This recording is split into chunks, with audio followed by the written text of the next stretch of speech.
네, 지난 시간에 이어서요, 우리 등기 실행 절차에서 가장 중요한 내용인 각하에 대해서 보도록 하겠습니다. 자, 우리 책으로는 178페이지에 있는 거죠. 자, 각하는 우리가 앞에서 개념은 보았어요. 등기부의 기록을 거부하는 거예요. 즉, 신청 절차가 그 절차를 위반한 거죠. 절차를 위반하게 되면은 기록을 거부하는 것을 말합니다. 다만 이때 이제 그 각하 사유와 관련돼서요, 우리가 신청을 했는데 아무 이유 없이 등기관이 등기를 거부해서는 안 되겠죠. 그래서 우리 법 29조에서는요, 부동산 등기법을 말합니다. 법 그러면은 등기법이에요. 29조에서는요, 이런 경우에만 각하할 수 있지 그 이외에는 절대 각하하지 말아라 해서요, 제한적으로 열거를 하고 있어요. 각하 사유들을. 그래서 각하 사유 구체적으로는요, 1호부터 11호까지 이렇게 나열되고 있습니다. 이런 경우에만 각하해야지 그 이외에는 절대 각하하지 말라는 거예요. 자, 그러면 우리가 각하 사유가 1호부터 11호까지 있는데요. 자, 3호부터 11호까지는요, 한 번도 읽지를 않습니다. 우리 지금도 안 읽고요. 시험 보기 전까지도 한 번도 읽지를 않아요. 읽을 필요가 없고 알 필요도 없습니다. 3호부터 11호까지는요, 기타 이제 절차를 위반했다는 거예요. 우리가 앞으로 계속 등기 절차를 이제 배워왔고 또 앞으로도 계속 배워 나갈 텐데요. 그 절차를 위반하게 되면은 다 각하 사유에 해당된다. 어떤 절차를 위반했을 때는 몇 호 각하 사유에 해당하느냐, 이렇게는 문제가 나오질 않아요. 그래서 그냥 절차를 위반하면은 다 각하 사유다, 이렇게만 기억하시면 돼요.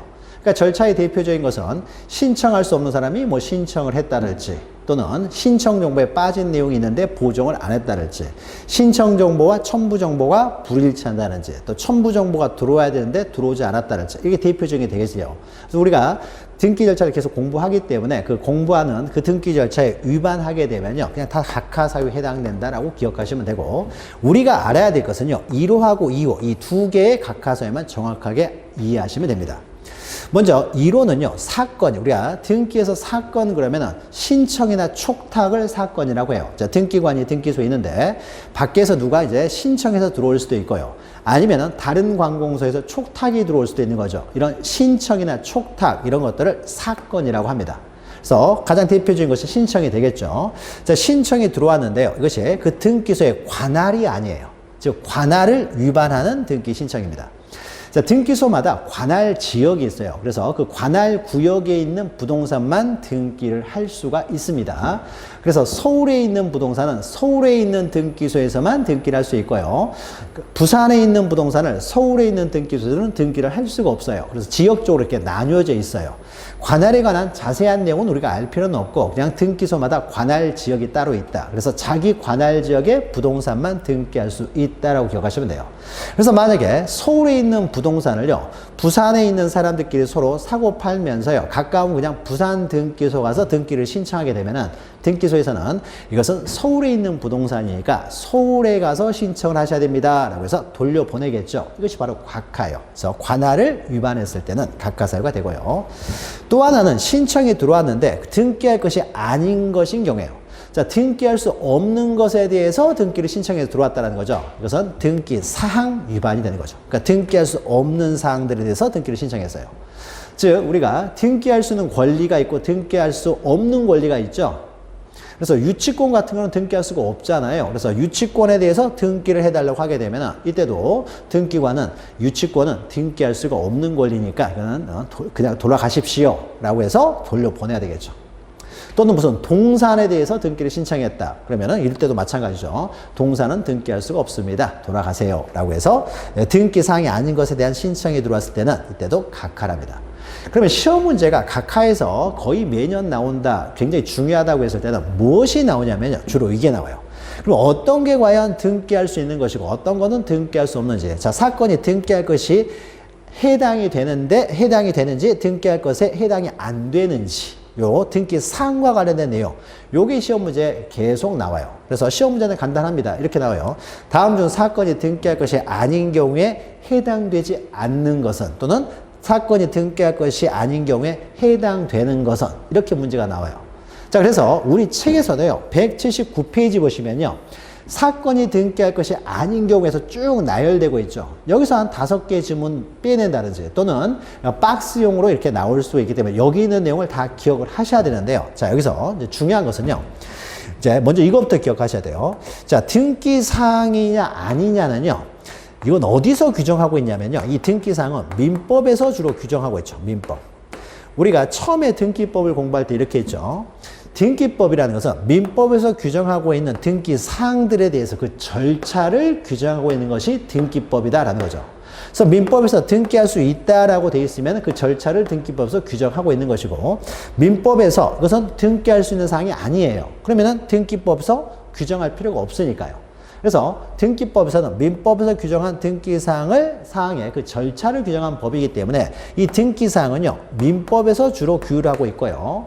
그래서 이 등기사항 위반, 2호에 해당하는 것이 바로 민법과 등기법이 만나는 지점이어서요, 주로 시험 문제가 굉장히 많이 나옵니다. 자, 그러면 여기에 있는 다음 중 등기사항이 아닌 것, 등기사항에 해당되는 것, 요것들을 좀 보도록 하죠. 그래서 179페이지 보시면요, 사건이 등기할 것이 아닌 경우에 해당되는 것들이 쭉 있는데, 우리 이제 하나씩 보도록 하죠. 가장 먼저요, 등기 능력이 없는 물건. 그러니까 등기할 수 없는 물건, 그러면 뭐예요? 대표적인 게 동산이 되겠죠. 그러면 부동산만 등기할 수 있죠. 또 등기할 수 없는 권리, 그러면 점유권이나 유치권, 이런 건 등기할 수 없는 권리잖아요. 이런 것에 대해서 신청이 들어오면요, 당연히 각하할 수밖에 없는 것이죠. 그러면 등기할 수 있는 권리, 없는 권리, 등기할 수 있는 물건, 없는 물건, 이것도 우리가 앞에서 잠깐 보았죠. 자, 그걸로 대체를 하고요. 그 다음에 두 번째, 법령의 근거가 없는 특약사항. 이때 법령은 주로 이제 민법을 말해요. 민법에서 등기할 수 있도록 규정되는 특약사항이라면 당연히 등기할 수 있겠지만은, 민법에서요, 등기할 수 있도록 규정하고 있지는 않아요. 그러면은 이것은 민법에 근거가 없는 특약사항에 대해서는 원칙적으로 등기를 못하는 것이죠. 그래서 민법에 근거가 없는 특약사항. 그러니까 우리가 예를 들면은, 우리 민법에서요, 공유자 간에는 공유물 분할금지 특약을 할 수 있어요. 자, 그러면 특약은 보통 채권적 효력만 발생하는 거죠. 당사자 간에. 그러나 그 특약을 등기를 하게 되면 제3자에게도 주장할 수 있다 해서 우리 민법에서는요, 공유물 분할금지 특약을 등기할 수 있도록 하고 있습니다. 그런데 우리 민법에서는 제한을 하고 있어요. 5년의 범위 내에서만 공유물 분할금지 특약을 할 수 있도록 규정하고 있어요. 그래서 근데 만약에 당사자, 공유자들이요, 10년짜리로 분할금지 특약을 신청해 들어오면은 이거는 민법에 근거가 없잖아요. 민법에서 허용되지 않은 특약사항이니까 이런 건 당연히 등기를 할 수가 없죠. 그러면 각하할 수밖에 없는 거죠. 또 3번은요, 구분 건물의 전유 부분. 이것은 여러분이 집합 건물의 소유 및 관리 등에 관한 법률에서 다룰 것이고, 우리가 기본 강의가 들어가게 되면 그때는 이제 구분 건물 등기부를 따로 다룰 거예요. 자, 그때 이 구분 건물의 전유 부분, 그러면 보통 나만 소유하고 있는, 그 아파트에 있어서 나만 소유하는 그 전용 면적, 이걸 주로 말하는 거죠. 이 구분 건물의 전유 부분은요, 그 대지 사용 공간 분리 처분을 금지를 시키고 있어요. 집합건물법에서. 자, 금지를 하고 있는데 분리 처분을 신청을 해요. 분리해서 처분하는 신청을 하게 되면 당연히 이것도 금지되고 있으니까 각하할 수밖에 없겠죠. 이것도 결국 민사특별법이니까 우리 민법이라고 보면 되겠죠. 민법에 위반이 되고 있죠. 민법에 위배되고 있어요. 그 다음에 4호 보시면 농지에 대한 전세권 설정. 이것도 민법에 나오는 거죠.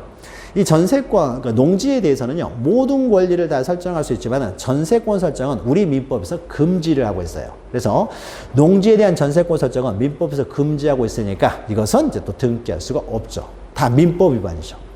또 5호도요. 저당권은 피담보채권에 부종 수반하기 때문에요. 저당권만 피담보채권과 분리하여 처분을 못하도록 하고 있습니다. 이것도 민법에서 처분을 못하는 거죠. 양도나 담보 하지 못하도록 막고 있기 때문에 민법을 위반하여 저당권을 피담보채권과 분리하여 양도 또 담보 제공하는 이러한 등기 신청을 하면은 당연히 각하를 할 수밖에 없는 것이죠.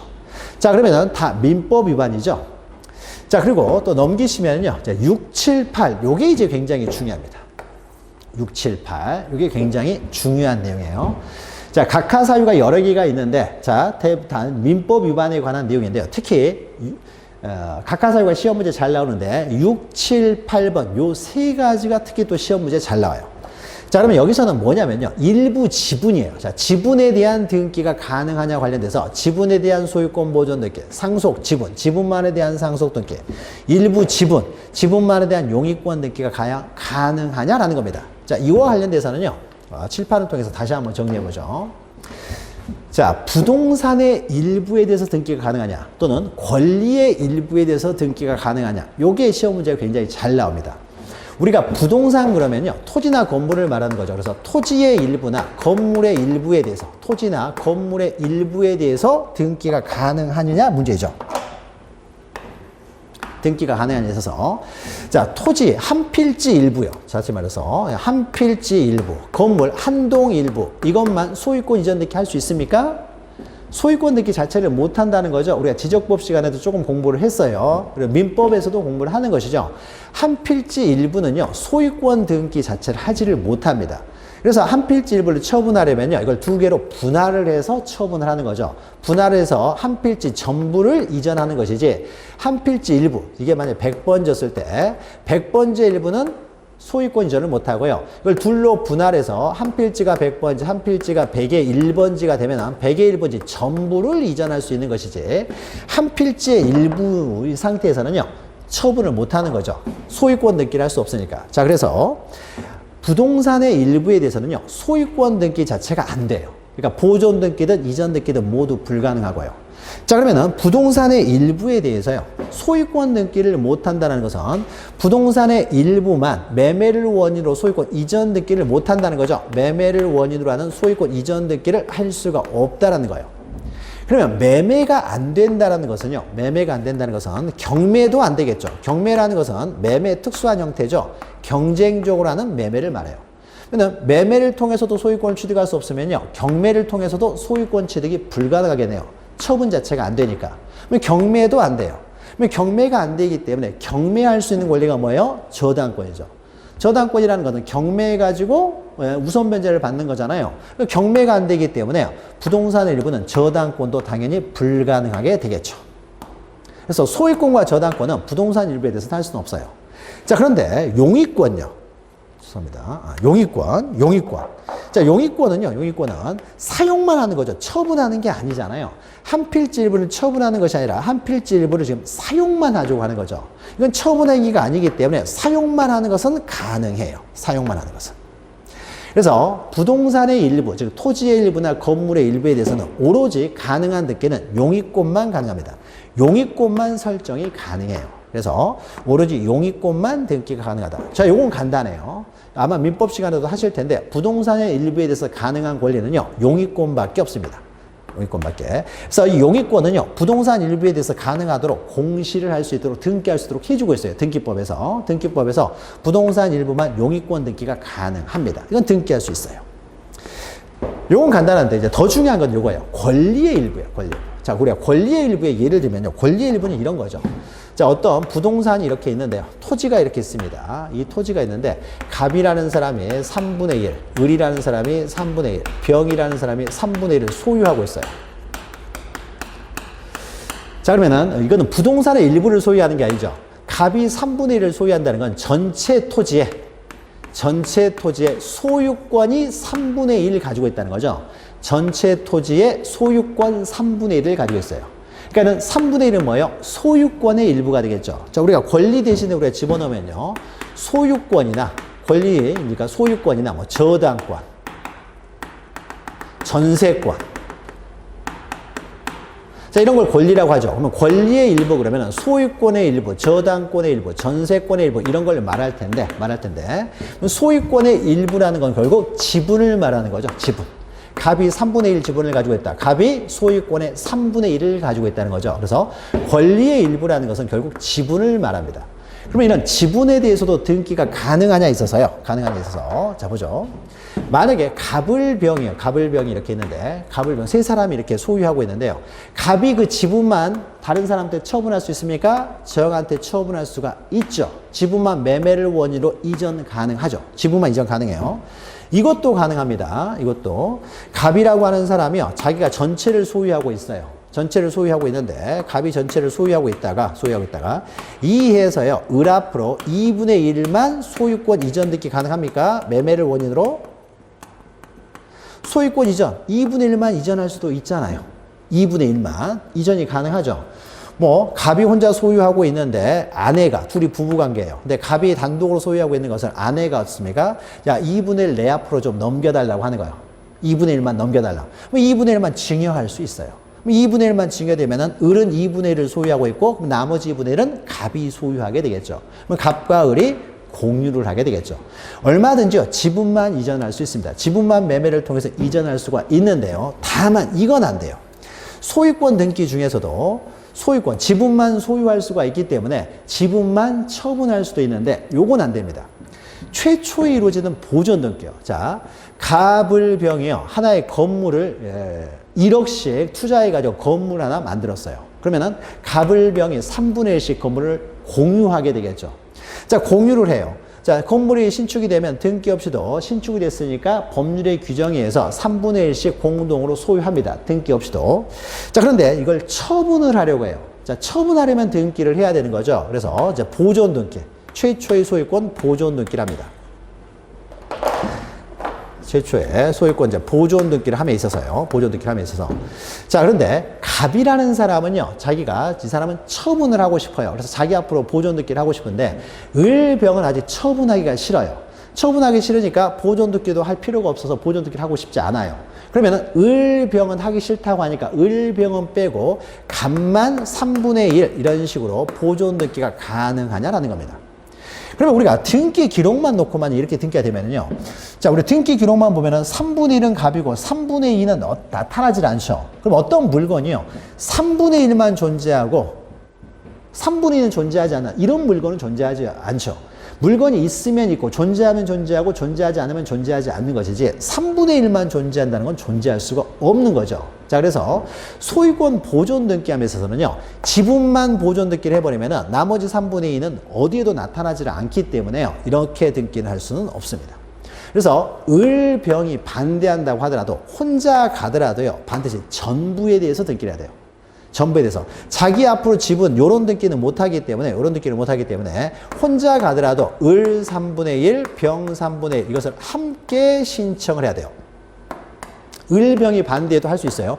을병목까지 등기가 돼야 자기 지분도 등기가 되지, 을병을 빼고는 자기 지분만 등기도 못하기 때문에 이렇게 한 다음에 자기 지분을 처분하는 거예요.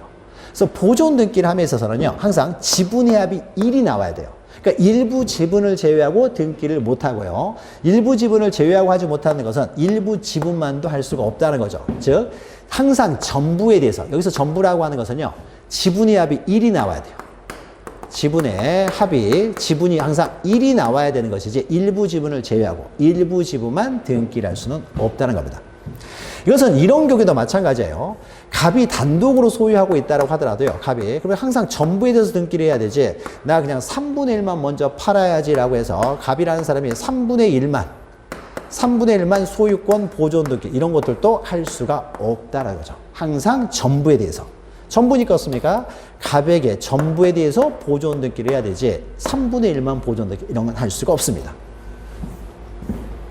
그 다음에 소유권 이전과 관련돼서요. 이전과 관련돼서 매매를 원인으로요, 소유권 이전 등기는 지분만 가능해요. 자, 그래서 우리가 앞에서 했죠. 갑에게서 을에게 2분의 1만 이전할 수 있고, 그러면 갑과 을이 공동 소유하게 되겠죠. 자, 그러면 A라는 사람이요, 최초의 소유자라고 해보죠. 그래서 이 사람 앞으로 소유권 이제 보존 등기가 돼 있어요. 전부가 보존 등기가 되어 있는 거죠. 전부가. 자, 이 상태에서 이해가지고요. 자, 갑한테요, 2분의 1만, 그러니까 3분의 1만 소유권 이전할 수도 있다고 그랬죠. 소유권 이전 등기를, 자, 매매를 원유로 이전합니다.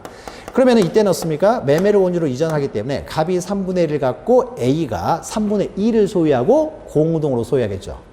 자, 그런데 만약에 이 경우가요, A가 사망을 해서 유일한 상속인으로는 이제 갑을 병 세 사람만 상속을 합니다.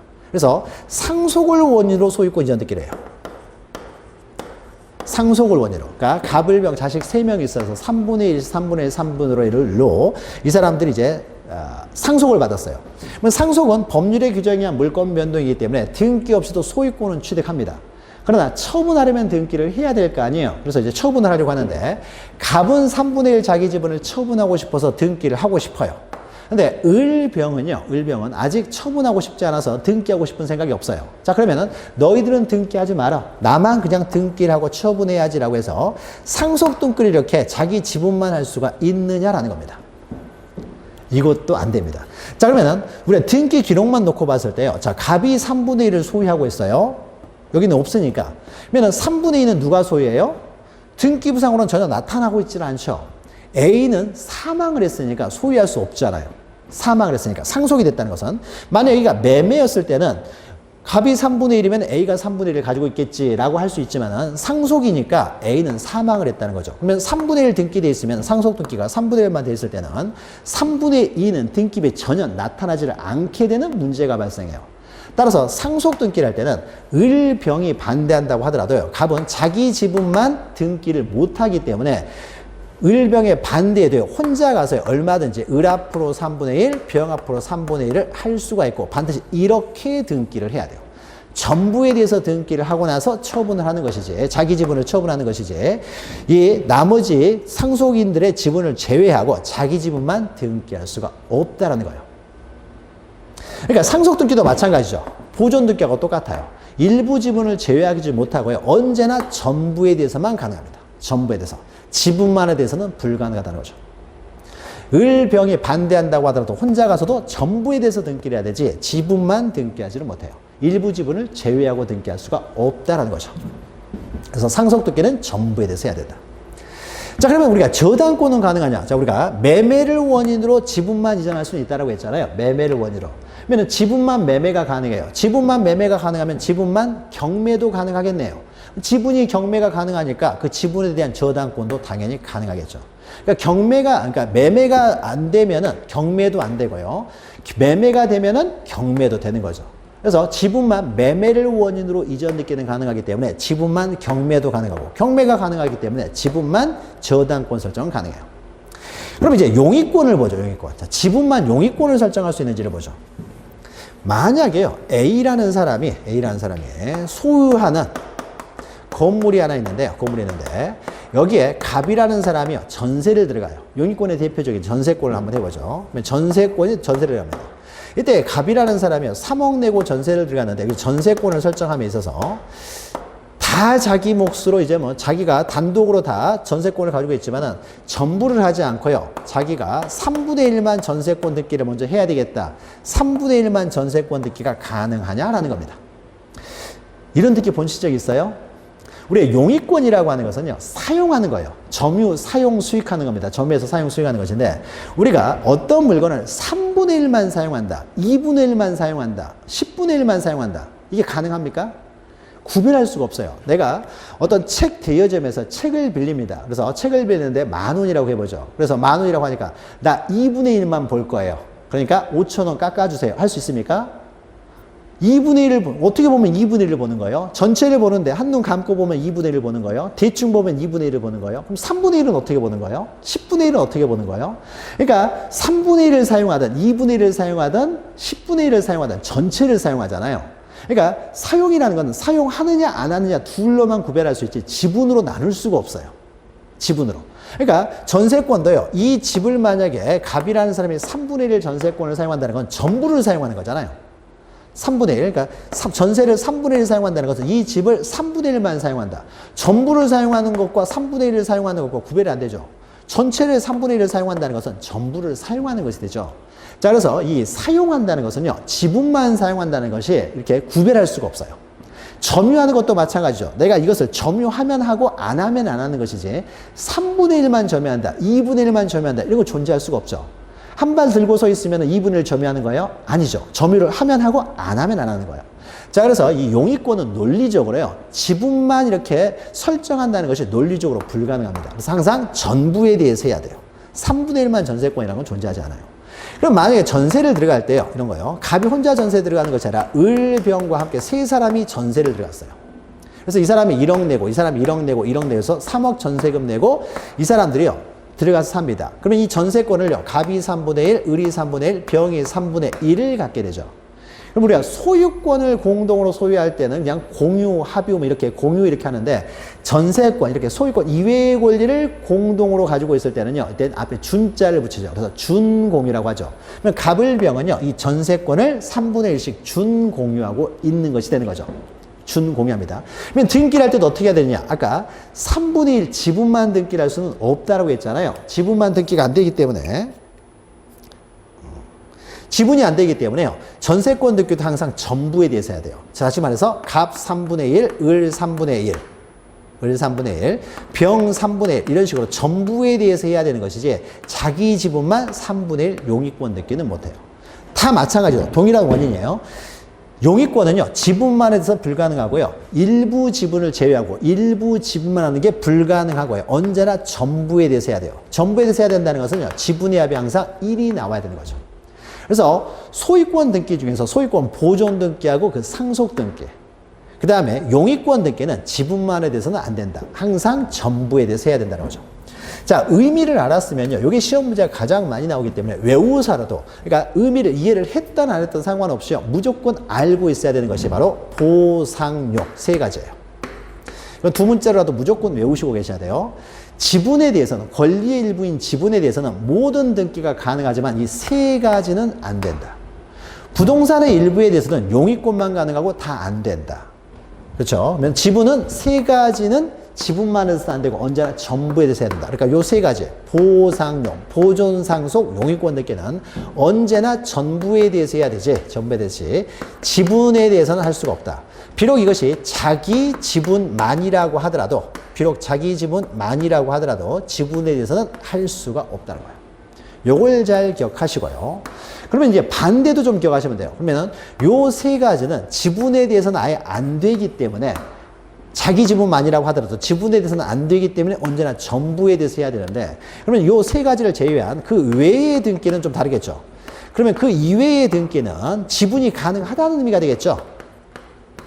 이 세 가지는 지분이 안 된다. 세 가지만 지분이 안 되기 때문에 그 이외의 등기는 지분이 가능하다는 거죠.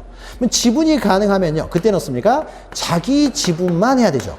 다른 사람 지분은 그 사람이 알아서 할 문제잖아요. 이건 지분이 가능하니까 이때는 자기 지분만 가능하지 다른 사람 지분까지 전부에 대해서 알 수가 없어요.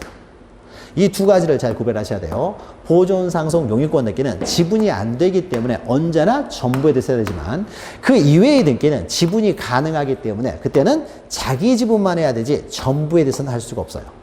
그래서 그 이외의 등기에 대해서 전부에 대해서 할 수 있다 그래버리면 이게 틀린 말이 되고요. 요 세 가지는 지분에 대해서 할 수 있다 그래버리면 틀린 말이 됩니다. 자, 그래서 우리 책에서도요, 이제 6, 7, 8번 이렇게 나오죠. 그래서 지분만에 대한 보존 등기 신청할 수가 없다는 거죠. 일부 지분만에 대한 보존 등기 안 되고요. 또 7번 보시면요, 비록 자기 지분만이라고 하더라도 지분만에 대한 상속 등기가 안 된다는 거죠. 그리고 8번에 보시면요, 이 지분만에 대한 용의권 등기를 할 수가 없다는 거죠. 가장 시험에 많이 나오는 내용이니까 각하 중에서도 요건 반드시 기억하시기 바랍니다.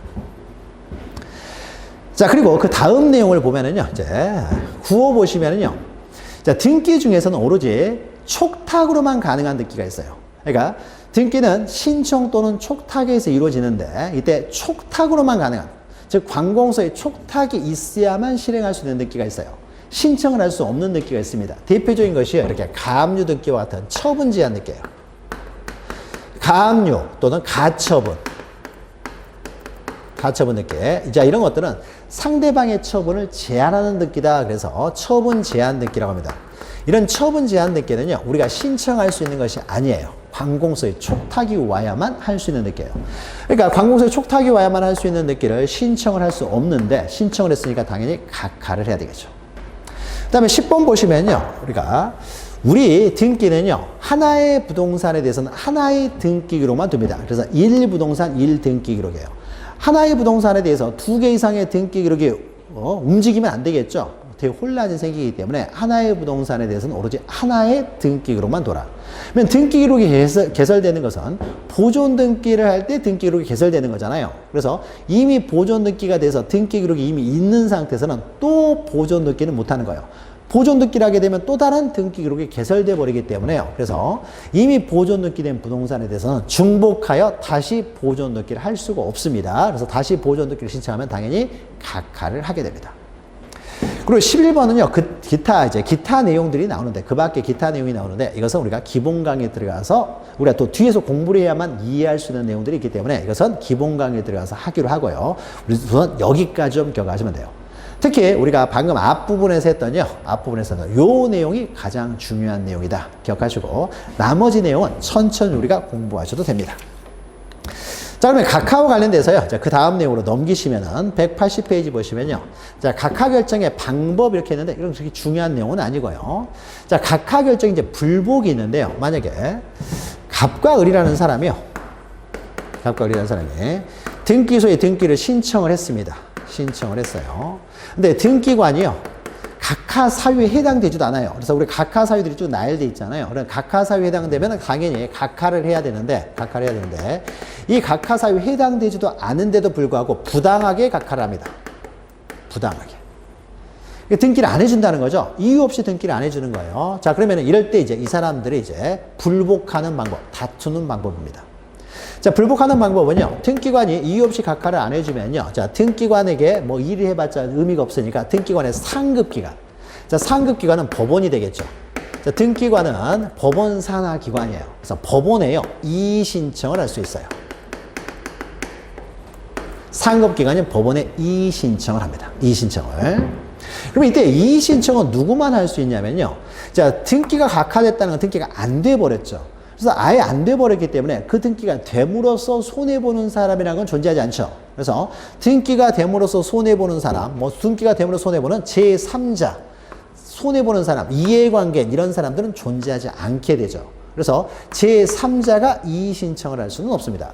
이런 각하에 대해서요, 왜 각하 안 해주지 해서 옆집 아저씨, 병이라는 사람이 왜 안 해주지? 정상적으로 했는데 아무런 이유 없이 각하를 하지 해서 옆집 아저씨가 이의 신청 이런 거 안 된다는 거예요. 아무 상관이 없잖아요, 자기하고. 그러니까 등기가 안 됐으니까 등기가 뭐 됨으로써 손해보는 사람, 이런 사람도 존재하지 않고요. 이런 제3자는 이의 신청을 하지를 못하고요. 그러면 등기가 각하됨으로써 손해보는 사람은 누구예요? 신청인이죠, 신청인. 왜 안 해주느냐? 자, 신청인만 이의 신청을 할 수가 있습니다. 신청인.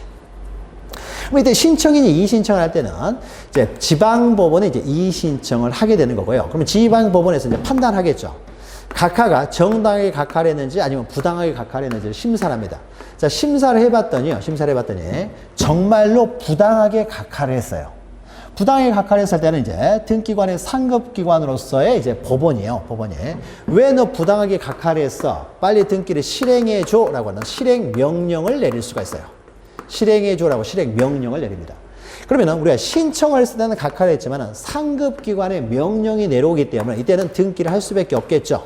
등기를. 그럼 이때의 등기를요, 법원의 명령에 의한 등기라고 해요.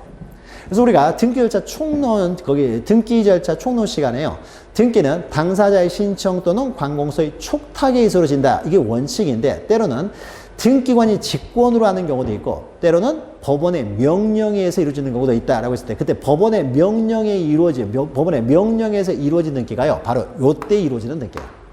그러면 법원의 명령에 의한 등기는 법원 명령자 있다고 해서, 그러니까 법원 명령에 의한 등기가 아니라, 법원의 명령에 의한 등기에서 가장 중요한 것은요, 이의 신청이에요. 법원에서 이의 신청을 받아줬을 때 이루어지는 등기가 법원의 명령에 의한 등기다. 이렇게 생각하시면 돼요. 그래서 법원의 이의 신청을 제기했고, 이의 신청에 따라서 법원의 실행명령에 따라서 이루어지는 등기. 이의 신청이 있을 때 이루어지는 등기가 법원의 명령에 의한 등기다. 이렇게 기억하시면 되고요. 자, 방금 했던 내용은요, 부당하게 각하를 했을 때 어떻게 불복하는 방법을 나온 거고요. 그 밑에 있는 내용은 뭐냐면요, 반대예요. 부당하게 각하를 하는 것이 아니라요, 각하를 했었어야 돼요. 등기할 수 없는 것이니까 각하를 했었어야 됨에도 불구하고요, 등기관이 모르고 등기를 해버렸습니다. 이를 간과하고. 앞에하고 반대죠. 앞의 내용은요, 방금 읽었던 앞의 내용은 등기를 해야 되는데 각하를 한 거고요. 여기서는 반대로 각하를 해야 됨에도 불구하고 이를 간과하고 등기를 해버렸어요. 그러면 그 등기 효력이 그러면 당연히 무효가 되느냐? 그렇지는 않습니다. 절차를 위반해서 각하를 했어야 됨에도 불구하고 등기를 했어요. 그럼 절차를 위반했으니까 당연히 무효가 되냐? 그건 아니에요. 자, 오른쪽에 표가 있는데요. 그 181페이지 표가 있는데 그 표 내용만 우리가 이해하시면 돼요. 그 위에 있는, 왼쪽에 있는 180페이지에 있는 것은요, 이 표를 설명해 놓은 것입니다. 자, 그러면 이것을 우리가 이제 둘로 구별해서 보셔야 돼요. 1호와 2호만 잘 기억하시면 된다고 그랬죠. 1호가 관할 위반이고, 각하사유가 1호부터 11호까지 있었을 때요. 1호가 관할 위반이고, 2호가 사건이 등기할 것이 아닌 것에 관한 등기상 위반이에요. 그리고 3호 이하는 기타 절차 위반이라고 했습니다. 자, 그러면 먼저요. 자, 우리의 등기라고 하는 것은요, 등기 자체가 목적이 아니에요. 등기는 이 등기가 실체관계에 부합시키기 위해서 거래 안전을 위해서는 실체관계에 부합을 해야 되고 실체관계에 부합시키기 위한 수단으로서의 절차일 뿐이에요. 그래서 어떤 절차를 통해서 등기를 하게 하면은 이것이 실체관계에 가장 부합하게 등기가 될 것인가 라고 해서 실체관계에 부합시키기 위한 수단으로서의 절차예요. 그런데 절차를 위반을 하게 되면 각하를 해야 되는데요. 절차를 위반을 했어요.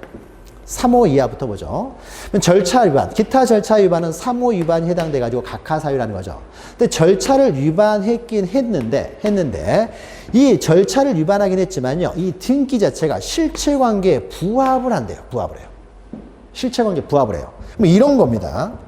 만약에 갑과 을이라는 사람이요. 갑에게서 을 앞으로 소유권 이전 등기를 신청하는 과정에서요. 이 사람들이 직접 이전 등기를 신청하는 것이 아니라 대리인한테 맡겼어요. 법무사한테 맡겼습니다.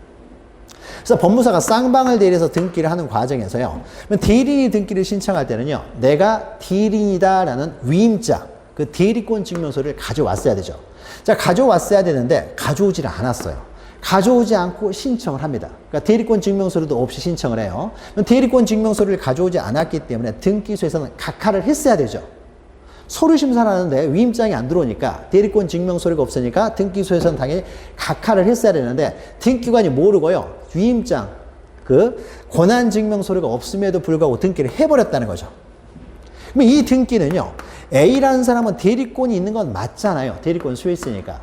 그러니까 갑에게서 을로 이루어진 등기가요. 실체관계에 부합하잖아요. 대리권 증명서류 가지고 오면 얼마든지 또 가져올 수가 있죠. 그래서 만약에 절차를 위반했다라고 해서 이걸 말소를 하게 되면 나중에 대리권 증명서를 가져오면 어차피 똑같이 다시 등기가 될 거잖아요. 그러니까 대리권은 수여받았기 때문에 등기 자체는 실체관계에 부합하고 단순히 절차를 위반했을 뿐이에요. 일단 각하를 했어야 되는데 각하를 강구하고 등기를 했다라고 하더라도요. 이건 실체관계에 부합하니까 굳이 그것을 무효로 할 필요가 없잖아요. 거래 안전을 위해서 실체관계에 부합하니까 무효를 할 필요가 없죠. 따라서요. 3호 이하의 그 기타 절차 위반을 했을 경우에도요. 실체관계에 부합하면 등기는 유효가 됩니다.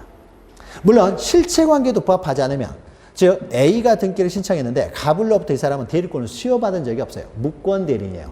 무권 대리인에서 이루어진 등기라면 원칙적으로 무효가 되죠. 실체관계에 부합하지 않기 때문에 등기는 무효가 되지만은 이 사람이 정당한 대리인으로서 등기가 됐다면 실체관계에 부합을 해요. 실체관계에 부합하기 때문에요. 이것을 굳이 무효로 할 필요는 없다는 거죠. 그래서 실체관계에 부합하면 유효가 돼요. 부합하지도 않으면 무효가 되겠지만 부합하면 유효가 된다는 거죠. 그래서 절차를 위반했다고 하더라도 이렇게 실체관계에 부합하면 등기는 유효가 됩니다. 거래 안전을 위해서 유효하게 둔다는 거죠. 나머지 내용은요. 요것만 보죠. 실체관계에 부합하면 유효가 되기 때문에요. 비록 등기관이 잘못했다고 하더라도 실체관계에 부합하면 유효가 되기 때문에 등기관이요. 직권으로 말소할 수가 없어요. 비록 자기 잘못에서 이루어졌다고 하더라도 부합하면 유효가 될 수 있잖아요. 유효가 될 수 있는 등기를 실체관계에 관한 심사 권한이 없는 등기관이 자기 잘못에서 됐다고 하더라도요. 일단 되면은요. 등기를 말소하지는 못합니다. 직권으로 말소하지는 못해요. 부합하면 유효가 될 수 있는데 실체관계 심사 권한이 없기 때문에 말소를 못해요. 말소를 못하기 때문에요. 그러면 제3자 이런 사람들이 등기가 됨으로써 뭐 어떤 손해보는 사람이다. 이런 사람들이요. 직권으로 말소해 주세요라고 이의신청도 하지를 못해요. 말소할 수 없는 걸 말소해달라고 이의신청도 못하는 것이죠. 이의신청도 안 됩니다. 이의신청도 안 돼요. 자, 그러면은요, 1호 2호가 중요해요. 2호 1호가. 자, 1호는 뭐냐면요, 관할 위반의 등기라고 했죠. 자, 그러면은, 요런 거요. 갑과 을이라는 사람이요. 이 사람들이 모두 부산에서 살고 있는 사람입니다. 근데 X 부동산은요, 서울에 있는 부동산이에요. 자, 그러면 이때 이 사람들은 서울에 와가지고 이전 등기를 신청했어야 되는데요. 가까운 부산 가가지고 갑에게서 을 앞으로 소유권 이전 등기를 신청을 해가지고 돼버렸어요. 그러니까 부산 등기소에서는요. 당연히 서울 가서 등기를 해야 됩니다라고 각하를 했어야 되는데 이를 강구하고요. 등기를 해버렸어요. 자, 그러면 이 등기는요. 어차피 갑을은 매매를 해서 소유권 이전 등기를 할 의향이 있었기 때문에 실체관계는 부합을 하죠. 실체관계는 부합을 해요. 부합을 하지만은 소유권 이전 등기 의사는 있었으니까요. 그런데 이거는 등기할 수 없는 사람이 등기란 거죠. 부산 등기소에서 등기관들은요. 서울에 있는 부동산은 등기할 수가 없어요. 아무리 실체관계에 부합한다고 하더라도 등기할 수 없는 사람이 등기한 것까지 유효로 할 수는 없다는 거예요. 그래서 1호 위반은요. 실체관계에 부합하더라도 부합을 불문하고 부합하더라도 이거는 당연히 무효가 되는 거예요. 당연히 무효가 됩니다. 부합하더라도 무효가 돼요. 부합하지 않으면 당연히 무효가 되겠지만 부합하더라도 무효가 돼요. 또 2호 유반으로는요. 이런 거죠. 2호 유반은 자, 갑과 을이라는 사람이 있는데요. 이제 을이라는 사람이 갑이 소유하는 건물에 대해서요. 공사를 해주고 공사비를 받아야 되는데 공사비를 안 주니까요. 이 을이라는 사람이 이 건물을요. 유치권을 행사하고 있어요. 점유하면서 유치권을 행사하고 있습니다. 자, 그런데 을이라는 사람이요. 이제 유치권을 행사하면서 유치권을 등기해달라고 요구를 합니다. 그래서 갑에게서 갑이 소유자인데 이때 을 앞으로 유치권 등기를 신청하면은 유치권은 등기할 수 있는 권리가 아니잖아요. 그래서 등기관은 당연히 돌려보냈어야 돼요. 각하를 했어야 되는데요. 유치권 등기가 돼버렸어요. 등기관이 각하를 하지 않고요. 모르고 등기를 해버렸다는 거죠. 이를 간과하고. 그러면 이거는 유치권자 앞으로 유치권 등기에 대했으니까 이것도 실체관계는 부합하죠. 실체관계는 부합한다고 하더라도 이런 등기는 할 수가 없잖아요. 할 수 없는 등기를 했다는 거예요. 실체관계 부합하더라도 등기할 수 없는 게 등기가 되어 있어요. 이건 당연히 무효가 되는 거죠.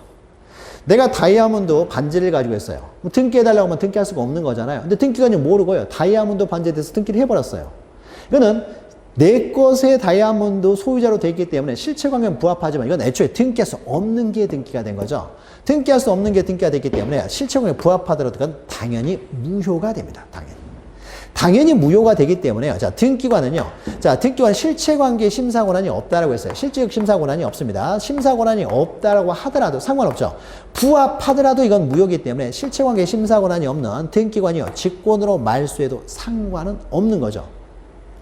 부합해도 어차피 무효니까 심사 권한이 없는 등기관이 직권으로 말소할 수가 있습니다. 자, 직권으로 말소할 수가 있기 때문에요. 만약에 등기관이 이걸 모르고 있어요. 모를 경우에는요. 이 등기가 됨으로써 손해보는 사람이 이런 것들 이거 등기할 수 없는 게 등기되어 있으니까 빨리 말소해 주세요 라고 얼마든지 이의 신청이 가능합니다. 이의 신청이 가능해요. 말소해 달라고 이의 신청을 할 수가 있습니다. 자, 그래서 등기와 관련돼서 각하 사유를 간과하고 이루어진 등기에 대해서 특히 1호, 2호가 중요해요. 그래서 1호 관할 위반, 2호 사건이 등기할 것이 아닌 것에 관한 등기, 이 두 등기를 제외하고는요. 등기 사유, 그러니까 각하 사유를 간과하고 등기가 됐다고 하더라도요. 항상 이 말이 나와요. 실체관계 부합이라는 말이 나오면요. 항상 등기는 유효하다는 거죠. 원래는 각하했어야 되지만은 실체관계 부합하다는 말 나오면은 등기는 유효하다. 이렇게 가야 되고요. 근데 만약에 관할 위반이나 사건이 등기할 것이 아닌 것에 관한 등기가 됐다라고 했을 때는요. 실체관계 부합 여부를 불문하고 당연 무효가 되고 등기관이 다 직권으로 말소해 버릴 수가 있습니다. 자, 요 내용은 잘 기억하시면 됩니다. 자, 그럼 여기까지 해서요. 각하에 관한 내용을 마치고요. 자, 오른쪽 이제 보시면은요. 오른쪽 하단에 181페이지죠. 만약 각하 사유가 없어요. 각하 사유가 없으면 이제 등기를 실행하게 되겠죠. 여기도 1번만 보죠. 각하 사유에 해당되지 않으면 이제 등기를 실행하게 됩니다. 실행하게 되죠. 그래서 그 실행을 해가지고 등기부에 기록하는 걸 말하죠. 자, 기록이 다 끝나면은 등기가 이제 마치게 됩니다. 등기를 마치면은 등기가 완료가 돼요. 다만 우리가 앞에서 잠깐 설명드렸죠. 기록만 다 끝냈다고 해서 완료가 되는 것은 아니고요. 마지막이었습니까? 이 등기를 누가 했는지 알 수 있는 조치. 알 수 있는 조치는 어떤 식으로 합니까? 등기관마다 부여받은 식별번호를 기록하는 방법이죠. 그러면 이거는 컴퓨터에 내장되어 있는 식별번호가 바로 이제 부여가 됩니다. 그래서 식별번호까지 기록이 되어서 이 등기를 누가 했는지 알 수 있는 조치까지 하게 되면 비로소 등기를 마치게 되고 그러면 등기가 완료가 되고요. 자, 등기가 완료가 되면 완료된 때부터 효력이 발생하는 것이 아니라 접수한 때로 소급해서 효력이 발생한다. 접수한 때로부터 효력이 발생한다는 거죠. 자, 그래서 완료. 그러니까 넘기시면 이제 182페이지 등기 완료 있죠. 이 정도 보시고요. 그럼 또 여기서 끝나는 게 아니라고 했죠. 자, 등기가 완료되면 완료 후의 절차가 나온다고 했어요. 자, 완료의 절차로서요. 새로운 등기 권리자가 등장을 했잖아요. 갑에게서 을에게로 등기가 완료되면 새로운 권리자에게요. 그 사람한테요. 권리증, 즉 등기필 정보를 작성 통지해 주는 거죠. 자, 우리가 등기필 정보라는 것은요. 그 권리자라는 걸 확인하기 위한 정보예요. 그래서 새로운 권리에 관한 등기를 했을 경우에는 그 새로운 권리자에게 등기필 정보를 작성 통지해 줍니다. 그래서 소유권, 새로운 소유자가 된 사람한테는 소유권의 권리증, 즉 등기필 정보를 주고요. 새로운 저당권자가 등장하면 이제 그 저당권자한테는 저당권 권리증을 주고요. 전세권자가 새로 등장하면 그 사람한테는 전세권 권리증을 주고요. 이런 권리자들은 다 권리증을 가지고 있는 거죠. 그래서 그 권리증이 있어야 권리를 처분할 수 있으니까요. 그래서 등기필 정보의 종류는 권리의 종류만큼 다양하겠죠. 그래서 소유권을 처분할 때는 소유권의 권리증을 가져오고, 저당권을 처분할 때는 저당권 권리증을 가져오고, 전세권 처분할 때는 전세권 권리증을 가져와야 되는 거죠. 자, 다만요, 새로운 권리자가 등장했다고 해서 항상 그 사람한테 권리증을 주는 건 아니고요. 이 새로운 권리자가 신청을 했을 때, 신청인이 새로운 권리자로 등기할 때만 권리증을 작성 통지합니다. 자, 이 이유는 이제 조금 더 설명드릴게요. 자, 오른쪽 보시면은, 183페이지 보시면은, 새로운 권리자, 우리가 왼쪽에는 등기필 정보를 작성 통지하는 경우 해가지고요. 왼쪽에 있는데요. 자, 이 왼쪽에 있는 내용은 뭐냐면요. 자, 새로운 권리자가 등장하는 경우예요. 등기부에 새로운 권리자가 등장을 하게 되면은, 가등기도 가등기 권리자가 새로 등장을 하게 되면은 그 사람한테는 가등기 권리증을 줘요. 그래야 가등기 권리를 처분할 수 있으니까요. 그래서 자, 요 내용들은요, 다 등기부에 새로운 권리자가 등장하는 경우예요. 새로운 권리자가 등장하면은 원칙적으로 그 사람에게 새로운 권리자라는 걸 증명하는 등기필 정보를 작성 통지하는데, 자, 오른쪽의 내용은 뭐냐면요. 새로운 권리자가 등장했다고 하더라도, 등장을 했습니다. 새로운 권리자가 등장했다고 하더라도 등기필 정보를 작성 통지하지 않는 경우들이에요. 새로운 권리자가 등장했다고 하더라도. 대표적인 예가요, 기억에 있는 새로운 권리자가 등장을 했지만 이 사람이 등기를 직접 신청한 것이 아닌 경우예요. 직접 신청하지 않았을 때입니다. 자, A의 예만 하나 먼저 들어보죠. A, 하나의 예. 나머지 내용들은요, 우리가 뒤에서 공부를 하기로 하고요. 이제 A, 이 내용 못 보죠. 승소한 등기 의무자의 신청에 대한 등기예요. 자, 보죠. 가백에서 을 앞으로 소유권 이전을 하려고 합니다. 이전을 해요. 그래서 만약에 가백에서 을 앞으로 소유권 이전 등기를 이제 완료가 되면은 새로운 권리자가 등장을 했죠. 그러면 이 사람한테 당연히 등기필 정보를 작성 통지하느냐? 새로운 권리자에게 당연히 작성 통지하는 건 아니고요. 만약에 이 등기가요, 등기 의무자죠. 이 사람은 등기 권리자고요. 자, 등기부자 갑이 을을 상대로 승소 판결, 즉 등기 인수 청구 소송에서 승소 판결을 받아서 갑의 단독 신청에서 이루어졌다고 해보죠. 그러면 갑의 단독 신청에서 을 앞으로 등기가 되면은요, 등기가 완료될 당시에 을은 자기 앞으로 등기가 됐다는 걸 알아요, 몰라요? 모르죠, 아직은. 혼자 가서 등기를 해버렸으니까. 이 사람이 신청한 게 아니니까. 근데 을은 자기 앞으로 등기가 되는 줄도 모르는데 등기소에서 을에게로 당신 앞으로 등기가 됐네요 라고 해서 권리증을 주게 되면 이게 뭔지를 모르겠죠. 을은 자기는 신청한 적이 없으니까 이게 내 앞으로 등기가 되는 이유를 몰라요. 모르는 상태에서 을한테 권리증 주면은 을은 이게 뭐지라고 해서 쓰레기통에 버려버릴 수도 있는 거죠. 자, 등기필 정보는 굉장히 중요한 정보예요. 권리자라는 걸 증명하는 굉장히 중요한 정보이기 때문에 굴러다니면 안 돼요.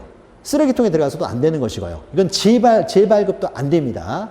굉장히 중요한 것을요, 굴러다녀 버릴 수가 있는 거죠. 따라서 을이 신청한 게 아니에요. 을이 신청한 게 아니라는 거죠. 신청은 누가 했어요? 갑이 했던 거죠. 그러니까 신청한 게 아니라면요, 을에게는요, 바로 권리증, 등기필 정보를 작성해 주진 않습니다. 등기 완료와 동시에 작성해 주진 않고요. 을한테는 뭐만 말해 주냐면요, 일단 이거부터 해요. 당신 앞으로 등기가 됐습니다라는 등기 완료 통지만 해요. 등기 완료 통지. 완료 통지서만 보냅니다. 등기 완료 통지서만 보내는 거예요. 등기 완료 통지만 하는 거예요. 당신 앞으로 등기가 됐습니다라는 완료 통지를 먼저 보내요. 통지를 보내면 이제 을은 자기 앞으로 등기됐다는 걸 알았잖아요. 자기 앞으로 등기됐다는 걸 이제 알고 나서요. 이제 을이라는 사람이 이렇게 어차피 된 거 그러면 권리증 주세요라고 하면 그때 등기필 정보를 작성 통지해줘요. 통지를 한 다음에 이 사람이 요구를 하면 그때 이제 비로소 등기필 정보를 작성 통지해 주는 거죠. 자, 그러니까 완료와 동시에 작성 통지하지는 않고요. 먼저 등기 완료 통지를 한 다음에 이 사람이 요구를 하면 그때 등기필 정보를 작성 통지해 주지, 완료와 동시에 작성 통지해 주지는 않는다는 거죠.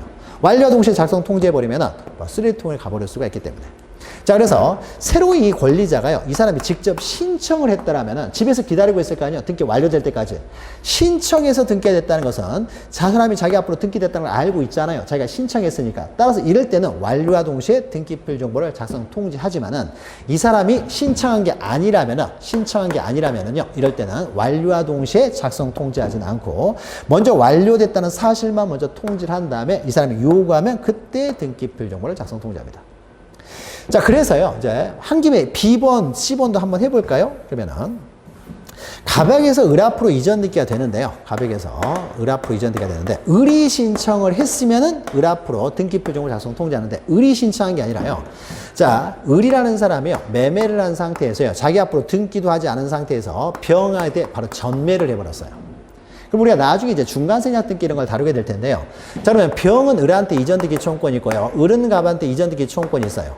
그러면 이때 병은요, 갑한테 직접 이전 등기 청구를 할 수가 있느냐? 어차피 이렇게 올 테니까 직접 이전 등기, 즉 을을 생략하고 중간을 생략하고 직접 이전 등기 청구를 할 수 있느냐 관련돼서 갑을 을병, 더 나아가 갑과 병 사이에도 이 중간 생략 등기에 대해서 합의가 있으면요, 직접 청구를 할 수 있어요. 이게 판례 내용입니다. 근데 만약에 갑을 을병 사이에는 합의가 있지만 갑, 병 사이에 합의가 없어요. 갑이 병한테 직접 넘겨주는 것에 대해서 합의를 안 하면요, 직접 청구는 하지를 못합니다. 그럼 병이라는 사람은요, 을에 대해서만 이전 등기를 청구할 수 있는데, 을이 자기 명의로 등기할 생각이 없어요. 등기를 안 하고 바로 넘기려고 해요. 등기를 안 하려고 합니다. 그러면은 을 앞으로 등기가 되어야 내가 내 앞으로도 등기할 텐데, 을이 자기 명의로 등기를 안 하면은요, 이 병은 을의 채권자죠. 이 채권자가 이 채무자에 대해서요, 이 채무자에 대한 채무자를 제3채무자라고 해요. 그래서 채무자에 대한 제3채무자의 권리, 이 채무자가 제3채무자의 권리를요, 이 채권자가 대신 행사할 수가 있는데 이걸 대위한다라고 해요. 그래서 을이 자기 앞으로 등기를 신청하지 않으니까요, 병이 을을 대신해 가지고 을 앞으로 등기를 신청해 버립니다. 그래서 병이 등기를 신청한 거예요. 을이 신청한 게 아니라. 그래서 병의 힘에 의해서요, 병에 의해서 을 앞으로 등기가 돼 버렸어요. 잘 안 나오네요. 칠판에서. 을 앞으로 등기가 됐습니다. 그러면 이때 을의 등기는 을이 신청한 게 아니죠. 병의 신청에서 이루어졌잖아요. 그러니까 을은 자기 앞으로 등기가 되는 줄도 몰라요. 이 경우도 마찬가지입니다. 을 앞으로 등기됐을 때 자기 앞으로 등기된 줄도 모르기 때문에 등기 완료와 동시에 을한테 등기 필 정보를 작성 통지하지는 않고요. 이 사람한테도 뭐만 알려주냐? 당신 앞으로 등기가 됐습니다라는 등기 완료 통지만 먼저 하고요. 그러면 이제 알았죠. 자기 앞으로 등기된 거를. 그래서 이제 알고 나서 그러면 이렇게 된 거 등기필 정보 작성 통지해 주세요 라고 하면 그때 작성 통지해 주는 거예요. 완료와 동시에 바로 통지하는 건 아니라는 거죠. 이 사람이 신청한 게 아니기 때문에. 대위. 채권자에 의해서 신청이 이루어졌다는 거죠. 등기 권리가 직접 신청한 게 아니라. 뭐 이런 경우예요. 또 우리가 보존 등기 뒤에서 공부하겠지만요. 보존 등기도요. 자기가 직접 신청해서 보존 등기가 됐을 때는요. 이 사람한테 등기필 정보를 작성해 줍니다. 보존 등기도. 근데 이 보존 등기가요. 갑의 신청에서만 이루어지는 것이 아니라 우리가 다음 시간에 공부하겠지만은 다음 시간에 공부하는데 이 신청이 아니라 신청이 없다고 하더라도 때로는 등기관의 직권에 의해서 보존 등기가 되는 경우가 있어요. 그러면 이 등기는요. 갑의 신청이 아니라 등기관의 직권에 의해서 이루어지다 보니까 갑은 자기 앞으로 보존 등기가 된 줄도 모르게 보존 등기가 돼요. 따라서 이 경우도 마찬가지입니다. 이 경우도 등기 완료와 동시에 등기필 정보를 작성 통지하지는 않고 갑한테 먼저 등기 완료 통지부터 하고 그 사람이 요구를 하면 그때 비로소 등기필 정보를 작성 통지한다는 거예요. 그래서 요 세 가지 정도 잘 기억하시면 됩니다. 그러니까 그 새로운 권리자가 직접 신청한 것이 아니라면요. 이럴 때는 등기필 정보를 작성 통지하지는 않는다라는 거예요. 않는다. 한 김에 하나만 더 해볼까요? 자, 니은도 한번 해보죠. 니은도. 자, 국가나 지방자치단체가 등기 권리자인 경우야. 자, 보죠. 갑액에서요, 을 앞으로 이전 등기라는데요. 여기가요, 국가나 지방자치단체예요. 관공서라는 거죠. 권리자가. 그럼 우리가 앞에서요, 우리가 이 사람한테 등기필 정보를 주는 이유는요, 이 사람이 나중에 처분할 때 써먹으라고 등기필 정보를 주는 거예요. 권리증이 있어야 처분할 수 있으니까. 근데 관공서가 처분을 할 때는요, 관공서는요, 우리가 갑에게, 을에게서 병에게로 이전 등기를 할 때요, 을이 가지고 있는 등기필 정보를 제공해야 되는데, 관공서의 촉탁에서 이루어지는 등기는요, 등기필 정보를 제공할 필요가 없어요. 관공서 촉탁에 의해서 이루어지는 등기는 등기 진정성이 보장되기 때문에 등기필 정보를 첨부할 필요가 없다. 우리가 등기 신청할 때 했던 것이죠. 따라서 관공서가 등기 권리자인 경우에는요, 이 사람은 등기필 정보를 가지고 있을 필요가 없기 때문에요, 이 사람은 어떻습니까? 필요가 없기 때문에 관공서 앞으로 등기가 됐을 때는요, 등기필 정보를 작성 통지하지도 않습니다. 자, 기억하시면 되고요. 그러면 이쯤에서 우리가 요걸 한번 비교해 보죠. 우리 등기필 정보는 두 번 나옵니다. 우리 책에서. 신청할 때요. 신청할 때. 등기를 신청할 때. 갑에게서 을 앞으로 등기를 신청할 때는 어떻습니까? 갑이 가지고 있는 권리증 있죠. 등기 의무자의 등기필 정보를 제공하는 거죠. 그런데 갑에게서 을 앞으로 등기가 완료가 됐어요. 완료가 되면은요, 완료가 되면 새로운 권리자 을에게 등기필 정보를 작성 통지하는 거잖아요. 그래서 등기필 정보의 시험 문제가 나오면은 신청할 때 제공하는 문제냐, 등기가 완료됐을 때 작성 통지하는 문제를 구별할 줄 알아야 돼요. 그러면 신청할 때 누구 거 제공해요? 등기의무자 갑이 가지고 있는 등기필 정보를 제공을 하는 거잖아요. 그 다음에 등기가 완료됐을 때 누구한테 작성 통지해요? 등기 권리자에게 작성 통지하는 거죠. 그래서 좀 틀려집니다. 자, 그러면 우리가 등기필 정보를 제공하는 문제는요, 등기 의무자가 가지고 있으니까 등기 의무자가 신청할 때만 제공한다고 했잖아요. 따라서 승소한 등기 의무자가 단독 신청할 때는요, 제공을 하지만은 권리자가 단독 신청할 때는 권리자는 없잖아요. 권리자가 단독 신청할 때는 등기필 정보를 제공할 필요가 없다라고 했어요. 자, 그런데요, 등기필 정보 작성 통지는 이야기가 다릅니다. 자, 등기 권리자에게 작성 통지하기 때문에요, 등기 권리자가 신청했을 때만 또 작성 통지한다고 그랬죠. 자, 그러면 우리가 앞에서요, 승소한 등기 의무자가 단독으로 신청했어요. 승소한 등기 의무자가 갑이 단독 신청할 때는 갑이 가지고 있는 등기필 정보를 제공하지만은 권리자가 신청한 게 아니죠. 따라서 승소한 등기 의무자의 단독 신청의 경우에는요, 등기필 정보를 작성 통지하지를 않게 되는 거죠. 근데 반대로 승소한 등기 권리자, 갑이 단독 신청에 의해서 갑이 단독 신청해요. 등기 권리자 을이 승소 판결을 받아 단독 신청합니다. 그럼 등기 권리자가 단독 신청할 때는 어떻습니까? 자기는 없으니까 등기필 정보를 제공할 필요는 없지만은요. 자, 을이 단독 신청해서 을 앞으로 등기됐으니까 이럴 때는 을 앞으로 등기필 정보를 작성 통지하겠습니까? 을이 신청해서 이루어지기 때문에 당연히 작성 통지하게 되는 거죠. 그러니까 제공할 때하고 작성 통지할 때는요, 완전히 뒤바뀌게 되는 거죠. 그래서 신청할 때는 등기 의무자의 것을 제공하기 때문에 등기 의무자가 신청할 때만 제공하는 것이고, 자, 작성 통지는 등기가 완료되어 새로운 권리자에게 작성 통지하는 거니까 새로운 권리자가 신청했을 때만 작성 통지하는 거예요. 정반대가 되기 때문에 이 두 가지를 구별할 줄 알면은 등기필 정보는 다 모든 게 해결이 됩니다. 지금 한 번에 바로 이해가 안 되셔도 돼요. 우리가 기본 강의 때도 계속 할 것이고 앞으로 계속 할 것이니까요. 요 의미들만 기억하시면 돼요. 신청할 때 등기 의무자의 것을 제공하고 완료되면 권리자에게 작성 통지한다라는 것만 잘 기억하셔도 됩니다. 자, 그러면 이제 마지막으로 이제 등기필 정보도 등기필 정보 문제 있고요. 그 다음에 방금 했던 거죠.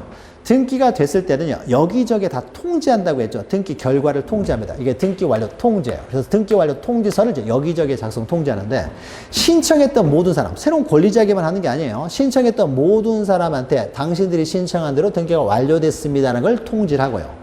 더 나아가서 신청을 안 했다고 하더라도 새로운 등기 명의이 된 사람, 권리자가 된 사람, 이 사람이 비록 신청하지 않았다고 하더라도 당신 앞으로 등기가 됐습니다라는 사실은 알려줘야 이 사람들이 나중에 권리증 달라고 할 테니까 그 사람들에게도 통지를 한다는 거죠. 여기저기 다 통지를 해요. 더 나아가서요, 지적공부도 이제 소유자 정리해야 되겠죠. 그래서 대장소관청에도 통지를 하고요. 세금 거더라고요. 세무서장에도 통지하고, 여기저기 다 통지한다. 지금 이제 요 정도만 기억하세요. 여기저기 등기 결과를 다 통지한다는 거죠. 그럼 여기까지 하게 되면요, 등기 실행 절차가 이제 모두 끝나게 되는 거죠. 실행 절차가.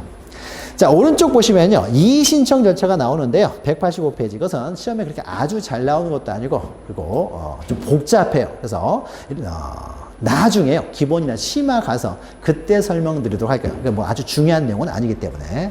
그럼 여기까지 하게 되면요, 우리가 매매를 원인으로 하는 소유권 이전 등기를 중심으로 해서요, 등기의 커다란 등기를 신청하고 실행하는 절차까지 일반적인 내용을 보았습니다. 그러면 이제 3장은 이렇게 마치고요, 다음 시간부터는 이제 4장에 매매를 원인으로 하는 소유권 이전 등기 이외에 여러 가지 이제 권리에 관한 등기 절차를요, 잠시 쉬었다 이어서 보도록 하겠습니다. 잠시 후에 뵙겠습니다.